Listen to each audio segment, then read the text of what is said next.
Buenas tardes, doctor. Disculpe, un compañero nos dijo que va a tardar un poco en entrar a clase.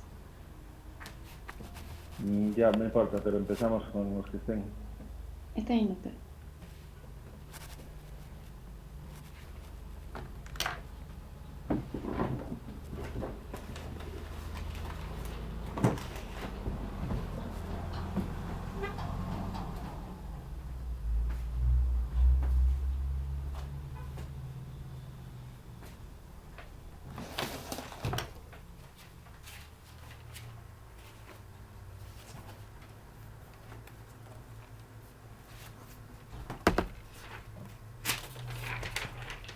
Bueno, buenas tardes, doctor. Buenas tardes, compañeros. Voy a presentar el tema de infarto agudo de miocardio con elevación del segmento ST. Primero vamos a definir el infarto agudo de miocardio, que este es una lesión miocárdica definida como la elevación de troponinas cardíacas, pero con presencia de necrosis en un contexto clínico compatible con isquemia miocárdica. Para hacer el diagnóstico de infarto agudo de miocardio con elevación del segmento ST, el paciente debe presentar las características clínicas apropiadas y en el electrocardiograma debe haber una elevación del segmento ST por más de 20 minutos y puede o no haber las ondas Q patológicas y también la elevación de biomarcadores de necrosis miocárdica. En el infarto agudo de miocardio va a ser parte de lo que es el síndrome coronario agudo, que este se caracteriza por la disminución del flujo en las arterias coronarias y en el infarto va a haber una disminución repentina o abrupta del flujo sanguíneo por la obstrucción a causa de un trombo en las arterias coronarias con aterosclerosis. En cuanto a la fisiopatología, esas placas ateroscleróticas en las coronarias se rompen y hay un accidente de placa y deja al descubierto el contenido, lo que expone a la sangre y en el sitio de rotura la placa se va a formar un trombo y de este modo se va a ocluir la arteria. Esta lesión se puede producir por factores de riesgo como tabaquismo, hipertensión o acumulación de lípidos. Eh, Hay una clasificación por fisiopatología del infarto que lo divide en 5 tipos. El primero es el típico, que es el accidente de placa arteriosclerótica que se presenta en el 90 al 95% de los pacientes. El de tipo 2 es un desbalance entre la oferta y la demanda de oxígeno. Este se da con placa aterosclerótica, pero en la cual no hay una ruptura. En el tipo 3 hay muerte súbita. Sí hubo clínica, pero no hay evidencia de electrocardiograma ni biomarcadores cardíacos. El tipo 4 está asociada a angioplastía coronaria y el tipo 5 a una cirugía de revascularización miocárdica. En cuanto a las manifestaciones clínicas, el dolor típico es el dolor torácico, opresivo retroesternal, que se va a irradiar al cuello, a la mandíbula, hombro y brazo izquierdo. El paciente también puede presentar disnea, sudoración o palpitaciones. Puede haber manifestaciones atípicas de problemas digestivos como ser náuseas o vómitos. También no puede presentar dolor y esto se da más en pacientes con diabetes o pacientes ancianos. Para los pacientes que no presentan dolor, tenemos que valorar bien los factores de riesgo. Debemos recordar que el 50% de los pacientes tienen un dolor torácico que no es de origen cardíaco o incluso puede deberse a otras cardiopatías.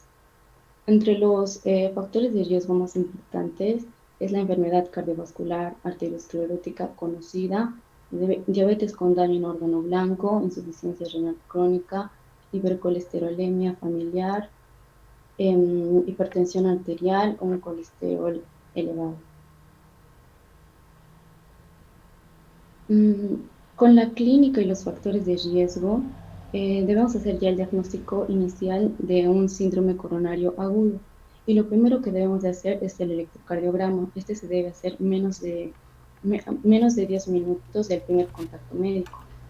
Las características las características de elevación del segmento ST se debe medir a partir del punto J, que está al final del QRS y al inicio del segmento ST.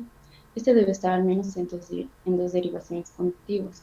Debe ser mayor a 1 milímetro por encima de la línea base.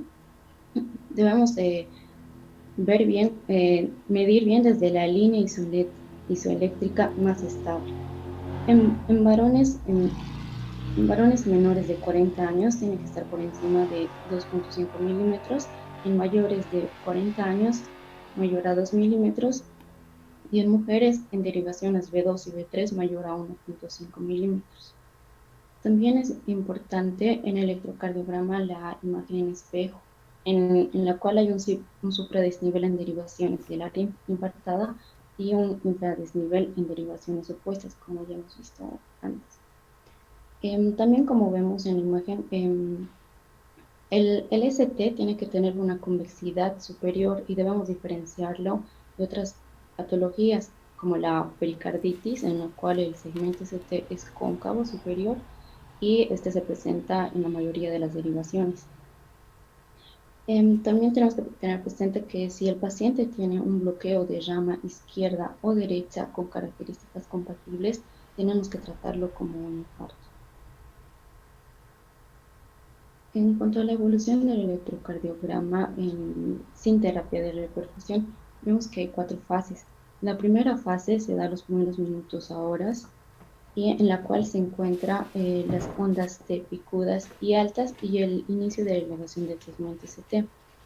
Después viene la fase aguda que se da de horas a días y ahí empieza la aparición de las ondas Q patológicas y disminución de la onda aérea. La fase subaguda se da en días y el segmento ST desciende y la onda T se vuelve negativa y ya hay las ondas Q ya son necróticas, más prominentes. En la fase crónica se da de días a semanas, meses. El segmento ST y la onda T se vuelven normales y lo que persiste es la onda Q patológica. Para caracterizar estas ondas, la onda T se dice que es picuda en mayor a 6 milímetros en derivaciones frontales y mayor a 10 milímetros en derivaciones precordiales. La onda T negativa o invertida tiene que ser simétrica y ser mayor a 1 milímetro. Y la onda Q patológica tiene que ser mayor a 1 milímetro de alto y también 1 milímetro de ancho. También podemos decir que tiene que ser mayor a 1/3 de lo que mide la onda aérea. Para guiarnos mejor la localización del infarto, debemos ver en qué derivación se presentan estas características. Cuando se trata de una localización septal, estamos en B1 y en B2. Si es anterior, es B1, B2, B4 a B6. Si es anterior extenso, B1, B6, B1 y ABL. Medio anterior, ABL, D1, B2 y B3. Es inferior en D2, D3 y AB. Lateral, D1, ABL, B5 y B6. Inferolateral, D2, D3, ABF y DB5, AB6. Como medidas iniciales, primero debemos registrar los signos vitales del paciente. La saturación de oxígeno, solo se va a administrar terapia si la saturación es menor a 90%. Se hace monitoreo del electrocardiograma por posibles arritmias o paro cardíaco.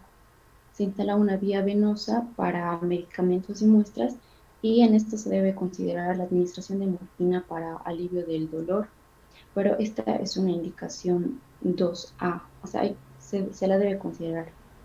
Y la historia clínica debe estar orientada al problema, valorar bien los factores de riesgo. Hacer los marcadores cardíacos, los electrolitos y el perfil de coagulación. En cuanto a los biomarcadores de lesión miocárdica, estos son importantes, pero no debemos esperarlos para iniciar el tratamiento. Las concentraciones de troponina cardíaca se van a elevar hasta de 20 a 50 veces el límite superior de lo normal. Y este se va a elevar un poco antes de la CKMB y va a durar más tiempo. La CKMB baja a los aproximadamente 2 días y este puede ser útil si el paciente tiene un nuevo evento días después.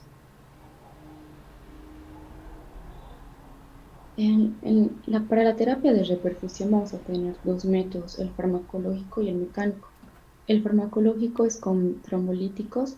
Este puede ser de manejo ambulatorio, es más fácil, se puede realizar en cualquier emergencia, pero está contraindicado si el paciente tiene hemorragias extensas. Y el mecánico, que es la angioplastía o la intervención coronaria percutánea, este se necesita los, em, el profesional capacitado y un centro que se pueda realizar. En cuanto al tiempo de espera, debemos recordar que el paciente hasta que acuda al centro o tenga su primer contacto con el médico, ya hay un retraso. Por esto es que el diagnóstico se debe hacer en menos de 10 minutos. Pero si estamos en un centro en el cual no cuenta con los elementos para realizar una intervención, eh, una angioplastía, valoramos el tiempo, cuánto tardaríamos si trasladamos al paciente a un centro en el que sí se podría hacer. Si sería menor a 120 minutos, se traslada al paciente. Se debería hacer la ICP en menos de 90 minutos. Pero si demoraríamos más de 120 minutos, se hace el tratamiento trombolítico con fibrinólisis en menos de 10 minutos. En el caso de estar con un centro que se pueda hacer, se debe hacer la ICP en menos de 60 minutos. En caso de elegir el tratamiento farmacológico trombolítico, em, una vez realizado el tratamiento, debemos ver si se han cumplido los criterios de repercusión y si fue exitosa la terapia. Si es así, dentro de las 24 horas se hace una angiografía coronaria, pero si no fue un éxito, se debe recurrir a un ICP de rescate. Por eso al paciente se lo debe trasladar a un centro que sí se pueda realizar. Ahora, otras indicaciones para el tratamiento de repercusión es cuando si no hay la elevación del segmento ST, pero el paciente tiene los síntomas compatibles con un infarto, debe presentar al menos uno de los siguientes criterios: inestabilidad hemodinámica o shock cardiogénico, un dolor torácico persistente, arritmias o parada cardíaca, complicaciones mecánicas del infarto, insuficiencia cardíaca aguda y cambios dinámicos del segmento ST. También se recomienda una angiografía temprana en las 24 horas si hay un alivio de los síntomas o hay una normalización del segmento ST. Puede ser espontánea o tras la administración de nitroglicerina. Ahora, para los pacientes que tengan más de 12 horas del inicio de los síntomas, pero tienen síntomas compatibles con isquemia, inestabilidad hemodinámica o arritmias mortales, potencialmente mortales, sí está indicado. Y si el paciente se tarda entre 12 a 48 horas desde el inicio de los síntomas, debemos considerar la ICP y esta es una indicación clase 2A. Pero si el paciente está asintomático y ya ha pasado más de 48 horas, ya está contraindicado.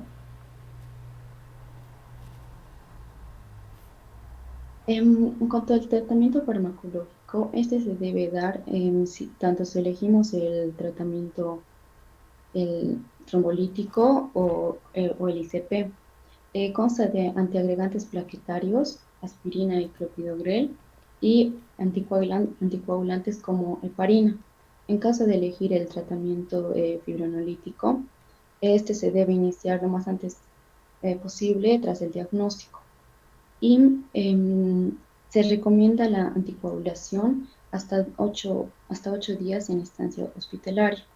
También se recomienda la angiografía urgente si el paciente presenta insuficiencia cardíaca o shock. Y la ICP de rescate cuando hay fracaso de la fibrinólisis o si el paciente presenta inestabilidad. En cuanto a la intervención coronaria percutánea, Es más recomendado el implante de stents metálicos en lugar de la angioplastia solo con balón. Y siempre que el profesional tenga experiencia, se prefiere el acceso radial en lugar del femoral. En este caso, el clopidogrel se va a mantener este tratamiento por 12 meses y la aspirina se debe dar tan pronto como sea posible. En cuanto a las pruebas de imagen, la radiografía y la tomografía no son de útil en estos casos. Lo que sí puede ser indicado es la ecocardiografía. Este está indicado cuando el paciente presenta un shock cardiogénico o una inestabilidad hemodinámica. Cuando ya se realiza la ICP, está realizada la ecocardiografía en los pacientes para evaluar la función de los ventrículos y excluir la presencia de tromos. También está indicada en pacientes hemodinámicamente inestables y si el paciente está dado de alta pero tiene una fracción de eyección del ventrículo izquierdo baja o menor al 40%, se recomienda repetir la ecocardiografía a las 6 o 12 semanas tras el infarto. En cuanto al tratamiento adyuvante, se pueden administrar bloqueadores beta a los pacientes con una insuficiencia cardíaca o una fracción de eyección baja. Las estatinas están indicadas tan pronto como sea posible. Y los IECA se administran comenzando las primeras 24 horas tras el infarto a pacientes con evidencia de insuficiencia cardíaca, disfunción sistólica del ventrículo izquierdo, diabetes o un infarto anterior. Ahora, como una alternativa de los IECA, también podemos dar ARA2, preferiblemente el valsartán.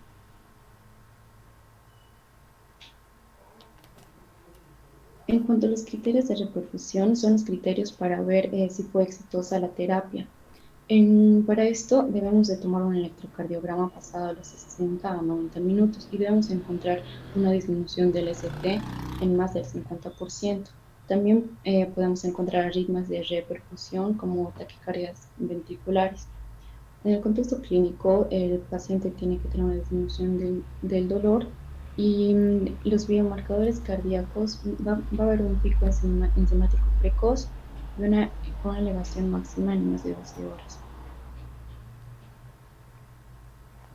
En cuanto a las complicaciones, debemos recordar que esta patología tiene el 40% de mortalidad y tiene varias. En cuanto a las complicaciones mecánicas, puede ocurrir una comunicación interventricular, una ruptura de músculos papilares, ruptura de pared libre, aneurisma ventricular o falla cardíaca. Las eléctricas, arritmias ventriculares o trastornos de la conducción AB y bloqueos. En las isquémicas puede haber extensión del infarto, una angina postinfarto o un reinfarto. Embólicas puede haber una CV, una isquemia intestinal o isquemia renal. Y en las inflamatorias una pericarditis. Eso sería todo. Gracias.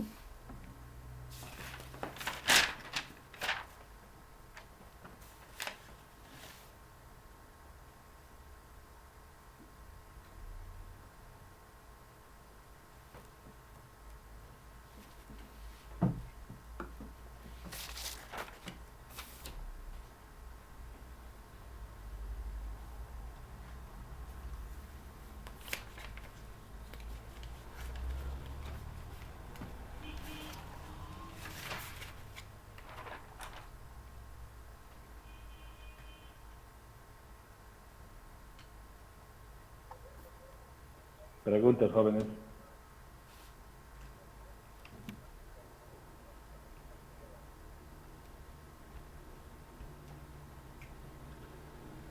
Ya, perfecto, porque están haciendo un lío al cohete el doctor Encinas porque igual va a entrar, ¿me entiendes? Va a postergar una o 2 semanas, la huevada va a perjudicar a todo el mundo y igual va a entrar porque no tiene ninguna chance de no entrar, ¿me entiendes?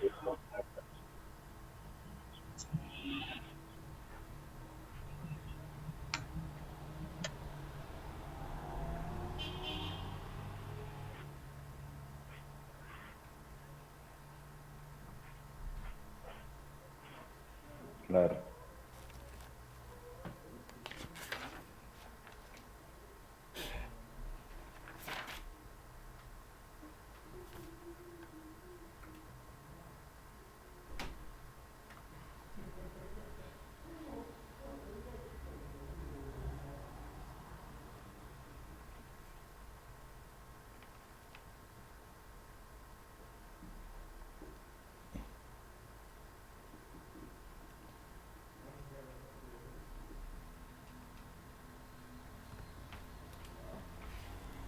Hola, las preguntas jóvenes, ¿no tienen?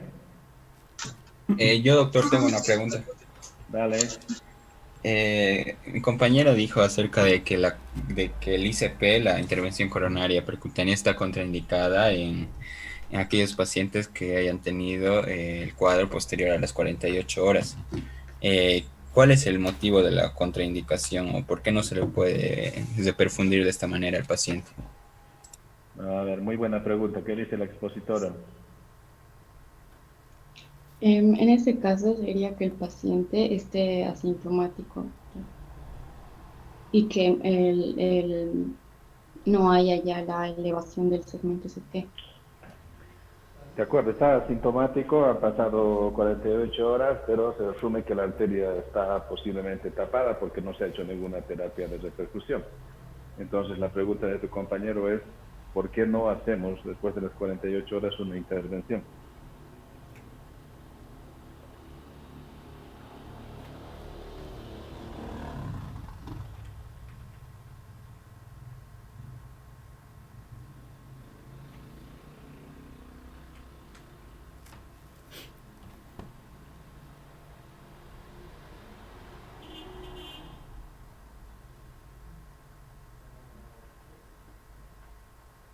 ¿Alguien quiera comentar por qué no hacemos intervención después de las 48 horas?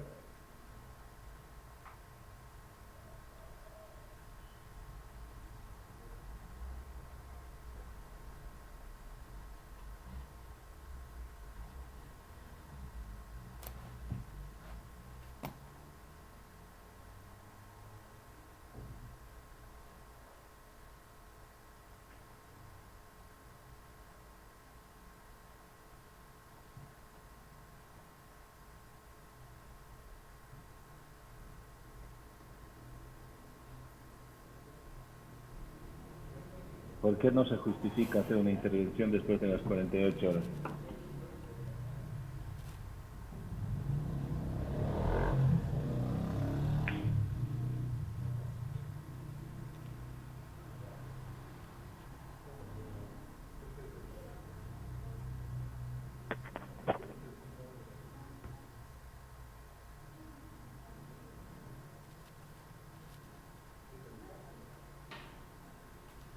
Anaí, Doctor, ¿sería un control?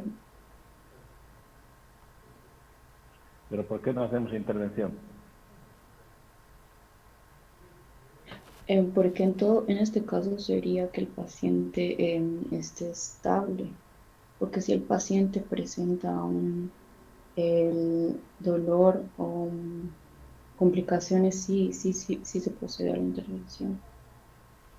De acuerdo, si está inestable, tiene nuevamente dolor, tiene mucha arritmia, etcétera, sí se hace la intervención, pero el problema es si Gracias. está estable, no se justifica porque, primero, a los 48 horas una arteria que se ha ocluido completamente, se asume que prácticamente todo ese territorio va a estar necrosado.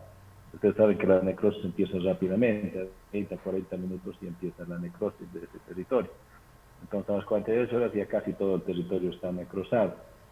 Si nosotros reperfundimos y abrimos esa arteria, vamos a devolver la irrigación, pero a un territorio que ya prácticamente está muerto, entonces no va a recuperar la viabilidad por el tiempo transcurrido. Y vamos a asumir un riesgo del procedimiento que, como ya dijimos, todo procedimiento siempre tiene algún riesgo. Entonces, siempre al ser intervenido, que el beneficio que va a tener devolviéndole la circulación justifica. Inicialmente era más restrictivo, inicialmente solamente en las primeras 12 horas se recomendaba y después ya no, horas por ahora, y después de eso ya no se justificaría porque no vamos a recuperar territorio.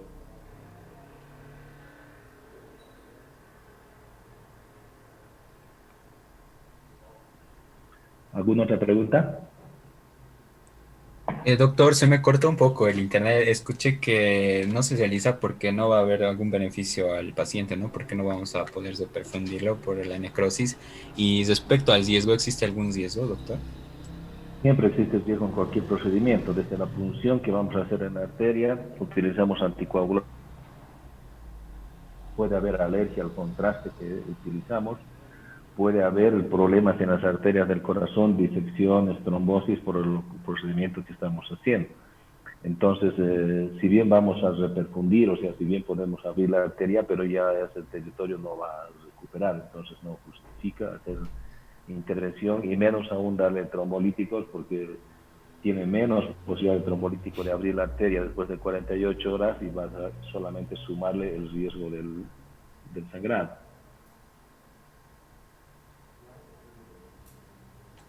Gracias, doctor.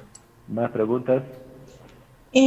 ¿Cuál sería el tratamiento o existe el tratamiento en una fase crónica?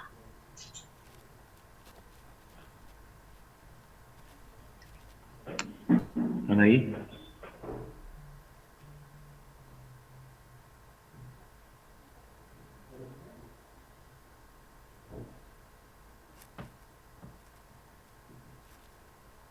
Cuando ya ha pasado el evento, el paciente sí debe estar en vigilancia continua y tomar hábitos para mejorar su estilo de vida y mejorar los factores de riesgo. De acuerdo, hay que mejorar, controlar todos los factores de riesgo posibles. Y en cuanto a medicamentos, ¿qué recomendarías para un paciente a largo plazo crónico? Sí, doctor, se debe seguir dando el tratamiento a largo plazo por 12 meses. Por 12 meses tiene que recibir doble antiagregación plaquetaria, aspirina más clopidogrel, que es lo que se No, tiene acá. en el caso de 12 meses es de clopidogrel. 12 meses, claro, combinado, aspirina más clopidogrel. Después aspirina en forma indefinida. Mm. ¿Qué otras cosas más?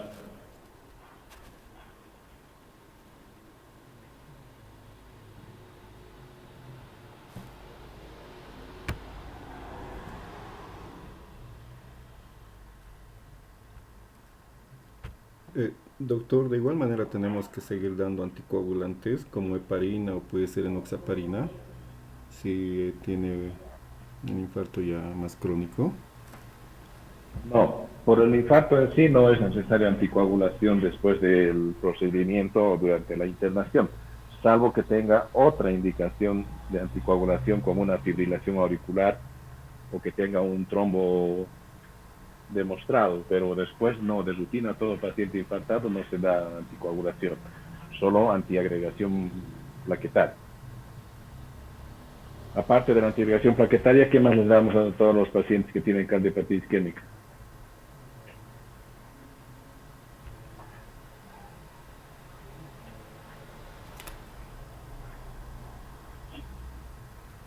Beta bloqueadores deberíamos utilizar, se discute cuánto tiempo utilizar, pero mínimamente 2 años después de un evento agudo debería estar el paciente con beta bloqueadores. Y si ha quedado con mala función ventricular, pues seguirá recibiendo beta bloqueadores como tratamiento de la disfunción ventricular. Pero independientemente de la función ventricular, después de un infarto, por lo menos 2 años debe estar recibiendo beta bloqueadores. Otra cosa que debe recibir sí o sí son las estatinas, que prácticamente debería ser en forma indefinida. Y los otros medicamentos ya van a depender de la función ventricular. Si ha quedado con mala función ventricular, menos del 40%, pues le vamos a dar IECAS, le vamos a dar espironolactona y otros medicamentos dirigidos al paciente que ha comprometido la fracción de eyección. Pero si no, aunque tenga buena fracción de eyección, mínimamente doble antiagregación plaquetaria, estatinas y beta bloqueadores por lo menos durante 2 años debería ser el tratamiento a largo plazo de los pacientes que han tenido un infarto. Aparte de eso, obviamente ya les dije, controlar todos los factores, que es hipertenso, pues hay que controlar la hipertensión. Ya hemos hablado, creo, de qué fármacos deberían utilizarse en estos pacientes. ¿Más preguntas?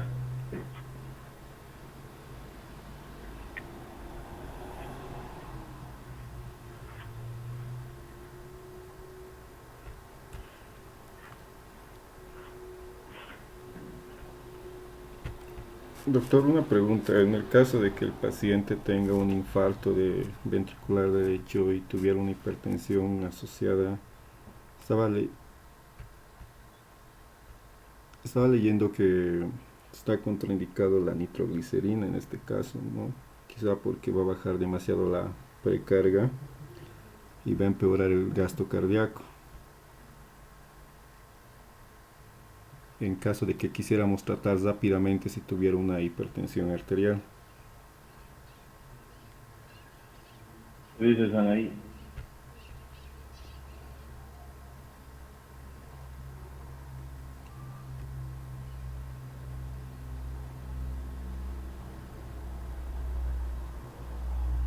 No sé, creo. Es verdad, cuando hay compromiso del ventrículo derecho hay que tener cuidado con los medicamentos que van a reducir la precarga, porque depende un poco de eso, el gasto cardíaco. Entonces no le podamos dar nitroglicerina porque se va a hipotensar mucho. Los pacientes que tienen infarto del ventrículo derecho es excepcional que vayan a hacer hipertensión, justamente porque tienen falta de contracción del ventrículo derecho, y eso obviamente influye en el llenado ventricular también del lado izquierdo. Entonces más bien se comportan como pacientes hipovolémicos, tienden a estar muy hipotensos y no podemos utilizar estos medicamentos. Ni siquiera la morfina es bien tolerada con estos pacientes porque hace mucha hipotensión. Entonces el tratamiento más bien es darles un poco de volumen y utilizar fármacos vasoactivos, vasoconstrictores, si es que el paciente está muy hipotenso. Pero que se hipertense un paciente no es frecuente cuando tiene compromiso del ventrículo derecho. Más bien los pacientes entran en shock cuando tienen compromiso del ventrículo derecho. ¿Más preguntas?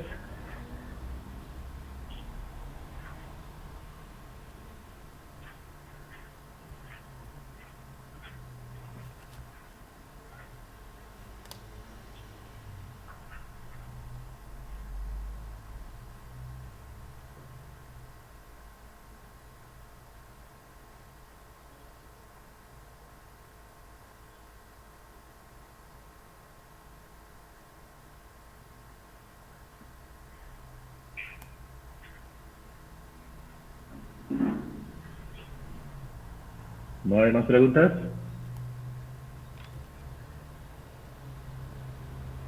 Si está todo claro, entonces continuamos mañana con el tema de infarto con ST, ¿no? Tendría que ser Celio que le toca dar mañana.